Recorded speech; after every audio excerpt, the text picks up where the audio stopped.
വാച്ചുകൾ നിലവിൽ വരുന്നതിനു മുൻപ് സമയമറിയാനായി മനുഷ്യൻ പ്രകൃതിയെ മാത്രമായിരുന്നു ആശ്രയിച്ചിരുന്നത്. പുരാതന സംസ്കാരങ്ങൾ ആകാശത്തെ നിരീക്ഷിച്ചാണ് സമയം തിട്ടപ്പെടുത്തിയിരുന്നത്.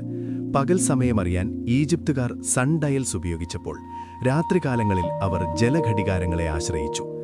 സമയം പ്രകൃതിയിലെ മാറ്റങ്ങളെ നിരീക്ഷിച്ച് അവർ തിട്ടപ്പെടുത്തി. മധ്യകാലഘട്ടത്തിൽ പള്ളികളിലും നഗരമധ്യങ്ങളിലും വലിയ ക്ലോക്ക് ടവറുകൾ ഉയർന്നുവന്നതോടെ സമയം യന്ത്രവൽകൃതമായി. പ്രാർത്ഥനകളും തൊഴിലും ദൈനംദിന ജീവിതവുമെല്ലാം ഈ ടവറുകളിലെ മണിനാദത്തിനനുസരിച്ച് ക്രമീകരിക്കപ്പെട്ടു. പിന്നീടാണ് വലിയൊരു മാറ്റം സംഭവിച്ചത്. 1500കളുടെ തുടക്കത്തിൽ പീറ്റർ ഹെൻലിൻ ആദ്യത്തെ കൊണ്ടുനടക്കാവുന്ന വാച്ച് നിർമ്മിച്ചു. ഇന്നത്തെ അപേക്ഷിച്ച് കൃത്യത കുറവായതും ഭാരമേറിയതുമായിരുന്നു അതെങ്കിലും സമയം ആദ്യമായി മനുഷ്യനൊപ്പം യാത്ര ചെയ്യാൻ തുടങ്ങി. 1600കളിൽ ക്രിസ്റ്റ്യൻ ഹൈഗൻസ് ബാലൻസ് സ്പ്രിംഗ് കണ്ടുപിടിച്ചതോടെ വാച്ചുകൾക്ക് കൃത്യത കൈവന്നു. അതോടെ യൂറോപ്പിലുടനീളം പോക്കറ്റ് വാച്ചുകൾ സമ്പത്തിന്റെയും അധികാരത്തിന്റെയും അടയാളമായി മാറി. എങ്കിലും വാച്ചുകൾ അപ്പോഴും പോക്കറ്റുകളിൽ തന്നെ ഒതുങ്ങി നിന്നു. 1810-ൽ അബ്രഹാം ലൂയി ബ്രെഗെ ഒരു രാജ്ഞിക്കായി ആദ്യത്തെ റിസ്റ്റ് വാച്ച് നിർമ്മിച്ചെങ്കിലും അക്കാലത്ത് അതൊരു ആഭരണം മാത്രമായിരുന്നു. വേഗതയുടെയും വ്യോമയാനത്തിന്റെയും വരവോടെയാണ് മാറ്റം വന്നത്.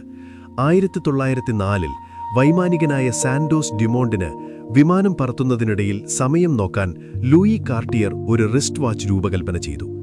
ഒന്നാം ലോകമഹായുദ്ധം റിസ്റ്റ് വാച്ചുകളെ അത്യന്താപേക്ഷിതമാക്കി. യുദ്ധക്കളത്തിൽ കൈകൾ സ്വതന്ത്രമാക്കി വേഗത്തിൽ സമയം നോക്കാൻ പട്ടാളക്കാർക്കിത് വേണ്ടിവന്നതോടെ പോക്കറ്റ് വാച്ചുകളുടെ കാലം അവസാനിച്ചു. പിന്നീട് വലിയ സാങ്കേതിക മുന്നേറ്റങ്ങളാണുണ്ടായത്. 1923-ൽ ഓട്ടോമാറ്റിക് വാച്ചുകളും 1926-ൽ വെള്ളം കടക്കാത്ത വാട്ടർ റെസിസ്റ്റന്റ് വാച്ചുകളും നിലവിൽ വന്നു. 1969-ൽ സെയ്ക്കോ തങ്ങളുടെ ക്വാർട്സ് ആസ്ട്രോൺ പുറത്തിറക്കിയത് വാച്ച് വ്യവസായത്തിൽ വലിയൊരു വിപ്ലവമുണ്ടാക്കി. ഇന്ന് മെക്കാനിക്കൽ വാച്ചുകളും ക്വാർട്സ് വാച്ചുകളും സ്മാർട്ട് വാച്ചുകളുമെല്ലാം ഒരേപോലെ വിപണിയിലുണ്ട്. യഥാർത്ഥത്തിൽ സമയം ഒരിക്കലും മാറിയിട്ടില്ല. നമ്മൾ അതെങ്ങനെ കൊണ്ടുനടക്കുന്നു എന്നത് മാത്രമാണ് മാറിയത്. നിങ്ങളുടെ വാച്ച് ഏത് കമ്പനിയാണെന്ന് കമന്റ് ചെയ്യൂ. കൂടുതൽ അറിവുകൾക്കായി ചാനൽ സബ്സ്ക്രൈബ് ചെയ്യൂ.